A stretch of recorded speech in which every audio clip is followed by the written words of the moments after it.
We were proudly studying this in school as Muhammad, the Prophet of Islam, ordered the beheading of the Jews of Banu Qurayza and the women being taken as concubines. As soon as a child had pubic hair, he was beheaded. So the Jewish population was either extradited or beheaded. The story of Rabbi Qanina is a well-known documented story in Islam. Rabbi Qanina was tortured by the order of the Prophet of Islam himself. His eyes were put out. He was burned in order to confess where the Jewish tribes were hiding their goods, their gold and their silver and all those kind of things. Didn't they realize that if the Prophet did it, then this was the proper way to behave? And so the Mujahideen in Iraq, who were beheading people, are simply obeying the example of the Prophet.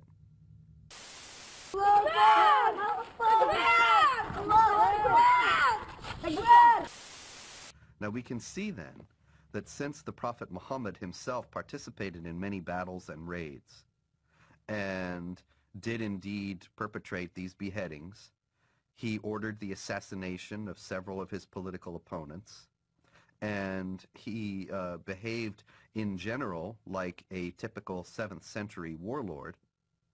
The problem is that when this is transferred to 21st century behavior, 21st century contexts of behavior, then what you get are terrorists.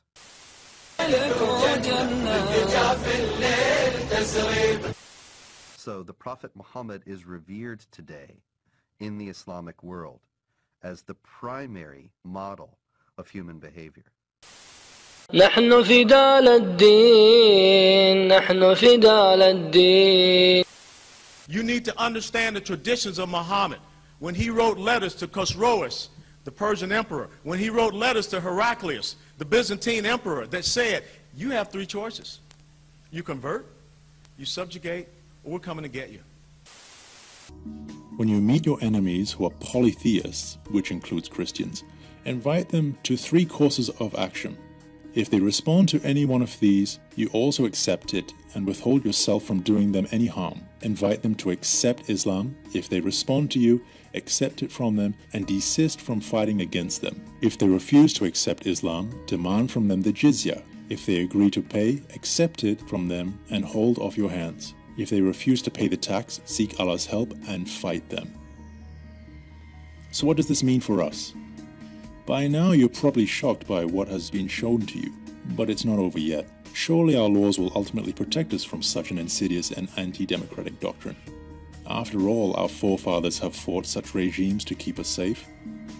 Think again. In Islam it is preached there are 2 houses. The house of Islam, which many people believe is submission, or inaccurately translated to peace. And then there is the second house. This house is where the majority of UK citizens fall under. Islam calls it the kafir, or unbeliever, but most closely translated from the Quran in Arabic, it is the house of war. So in definition, this applies to all those who do not believe in Allah, the Quran, or that Muhammad was the true prophet, or those who know nothing of it, or those who have outrightly and rejected the faith and oppose Islam. I proudly fall into that category. And in fact, the whole world is just divided between countries in Dar al-Islam, the house of submission to Islam, and Dar al-Harb, the countries in the house of war. War meaning a jihad to bring them into submission to Islam. In the Muslim thinking, in the Muslim Sharia, the way the world is depicted is in 2 houses. It's called Dar al-Islam or Dar al-Harb, the house of Islam or the house of war. So the whole world is under these 2 houses. Sheikh Bakri declared Britain to be Dar al-Harb, which basically means a land of war, a land where... This has always been Dar al-Harb. This has always been Dar al-Harb. Dar al-Harb is a place where there is non-Islamic law. The whole world today is Dar al-Harb. Dar al-Harb the point about being a land which is Dar al-Harb is that you and your group therefore feel you have license to conduct violent operations within it. Fact is that the whole world is Dar al-Harb. There are certain areas where the Muslims are actively liberating their land. On the 18th of January, did Omar Bakri declare Britain to be Dar al-Harb? If it's always been the case, why did he choose to say it? Yeah, because you never bothered to listen to him before. But the fact is that Britain changed from being Dar al-Harb to being Darul Fitna. Darul Fitna is a place where the Muslims no longer have sanctity for their life and their wealth. That was the change. Otherwise, Britain has always been Darul Harb. Die Welt soll islamisiert werden, das wird an vielen Koransuchen gelehrt, das wird von Islamwissenschaftlern und von geistlichen religiösen Führern in der islamischen Welt immer wieder propagiert. Die Welt, die nicht muslimisch ist Haus des Krieges, Dar al-Harb, so wird das genannt. Dort, wo der Islam die offizielle Religion ist Dar al-Islam, das heißt Haus des Islams und damit auch Haus des Friedens. Das heißt, dieses Wissen, die Welt muss islamisiert werden, war schon immer da. Und wer den Islam liebt, und das habe ich getan, als guter Moslem sowieso, wer den Islam liebt, der ist auch bestrebt, das in die Tat umzusetzen. Das heißt, Deutschland, Europa zu islamisieren, um die Anforderungen Mohammeds wirklich bestmöglichst zu erfüllen. For example, open Bukhari, you will find a hadith that if you find a Jew or a Christian walking down the street, push them to the side. It is well known from what Umar ibn al-Khattab and the Khulafa ar-Rashidin used to implement, that the Jew and Christian was not allowed to ride on a horse when the Muslim is riding on the horse. They will have to walk. Allah, He said in the Quran about the jizya, that fight the people of the book. Allah subhanahu wa ta'ala said, it's in the Quran, fight the people of the book and those who do not believe that what Allah has made lawful as lawful and what Allah has made unlawful as lawful until they pay the jizya and feel themselves subdued. The purpose of the jizya is to make the Jew and the Christian know that they are inferior and subjugated to Islam. لا يمكن لغير المسلم في ظل الشريعة الإسلامية أن يكون له إلا ما شرعه الله عز وجل من حقوق. شرع الله أن يكون له عقيدته ودينه والتزامه ومأكله وملبسه، والدولة تؤمن الحاجات لكل المواطنين أي لكل الرعية مسلمين وغير مسلمين. أما المسلم فله حقوق أكبر وله احترام لأنه مسلم، والإسلام يعلو ولا يعلى والمسلم يعلو ولا يعلى. Der Heilige Krieg ist den Moslems auf unterschiedliche Weise angeordnet. Es geht nicht immer nur um Bombenlegen, um Kriege führen, um das Schwert oder die Waffe, sondern es geht auch darum zu taktieren, klug zu sein. Nach welchen friedlichen Mitteln es möglich ist, die soll man natürlich zuerst nutzen. Erst recht dann, wenn man vielleicht militärisch unterlegen ist. Dann soll man eben, wenn man nicht die Vordertür nehmen kann, die Hintertür wählen, um den Islam zu etablieren in der Gesellschaft. Because when I mentioned about the hadith about pushing them to the side of the road, this is not for this place. Do not do that here. Please, that is not the way to understand the hadith. Okay? This is in the Muslim land where Islam is established, is Dar al-Islam. If you behave like that, they will feel encouraged to become Muslim. Here, if you do that, you will start a fight. And they will think, what is this? No, this is not the way to behave. Here is the opposite.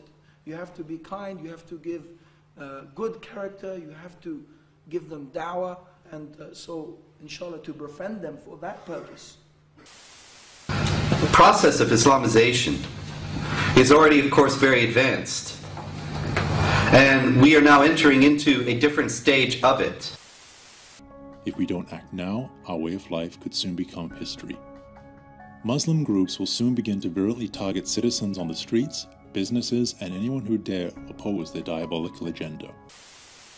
When they speak about Sharia, when they speak about the Dawah, when they speak about the Muslims, when they speak about the Jihad, we should be proud to say that we are from the Ummah of Muhammad sallallahu alayhi wasallam, and whatever you people represent, we will destroy it with our own hands, and we will establish Islam over your noses. This is the truth, my dear Muslims. The idea in Islam is that Muslims must wage war to establish the hegemony of Islamic law. Not everybody will be forced to become Muslim, but the non-Muslims will be relegated to second-class status. They will not be able to live in the society as equals to the Muslims. And it is the responsibility of Muslims around the world to fight to institute that kind of society. Yes, even in UK, we need to rise the banner of Islam. We need to start calling for Sharia on the streets of UK. To jest strefa islamu. Jesteśmy muzułmańskim patrolem. To jest miejsce dla muzułmanów, rozumiesz? From Makkah to Medina, from UK to Saudi Arabia, we want to establish Islam. We want to see Islam dominant. O co wam chodzi? Przecież to jest Wielka Brytania. To wcale nie jest Wielka Brytania. Będziemy wam wbijać islam do głowy. Zapamiętaj to sobie. As soon as Muslims had control of the government, diversity and tolerance went out the window, along with the Jews and Christians. In 1997, we got our first Muslim MP. In 2001, we had 2 Muslim MPs. In 2005, we had 4 Muslim MPs. Inshallah, in 2009-10, we'll have 8 Muslim MPs. In 2014, we'll have 16 Muslim MPs. At this rate, the whole Parliament will be Muslim. Im Koran steht, der Islam muss über alle anderen Religionen siegen. Er wird siegen. Durch Demokratie. Durch Demokratie, genau.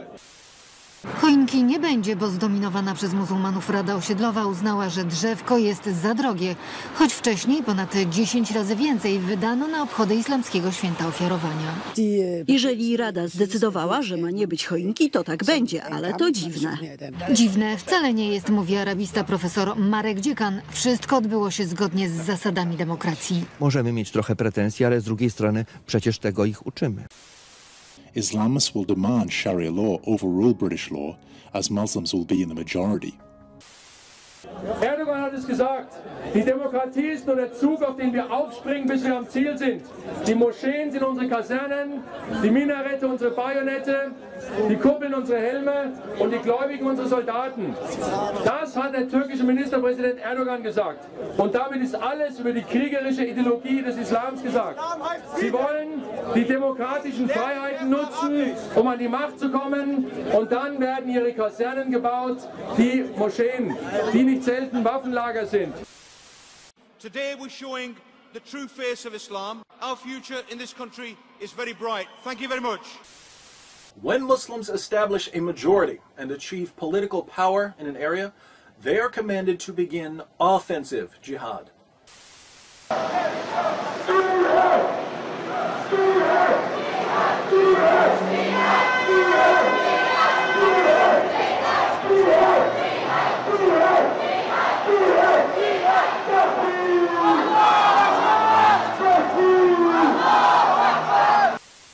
It's a threat for everybody who lives in Brussels, and it's important to know that the capital of Europe, Brussels is the capital of Europe, will be Islamized within 10-20 years.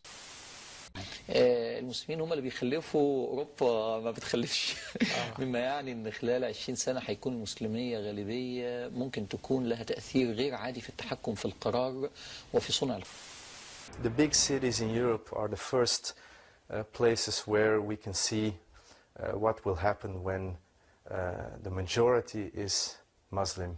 We see it in the big cities first, Brussels, Amsterdam also, Rotterdam, Antwerp.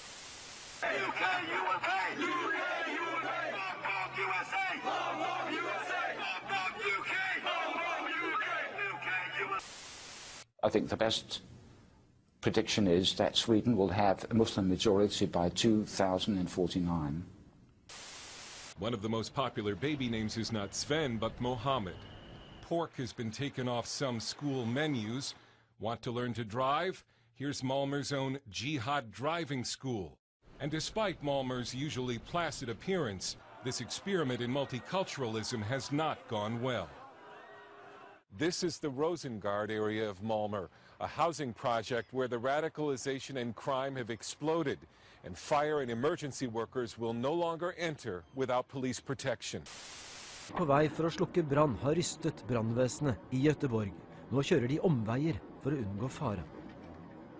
Åtgärderna för oss det är ju då att vi får tänka oss för när vi åker på larm. Vi kan få ändra utryckningsväg, vilken väg vi kör fram till en insats.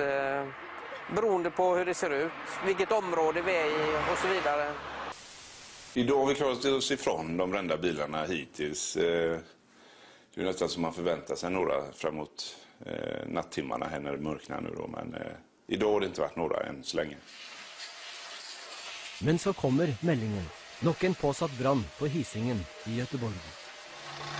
For 20 minutter siden kom det ungdommer i en bil. De kastet en Molotov-cocktail inn i den bilen her og stakk av. Dette begynner å bli en vanlig foreteelse i Göteborgs forsteder. Biler som brenner.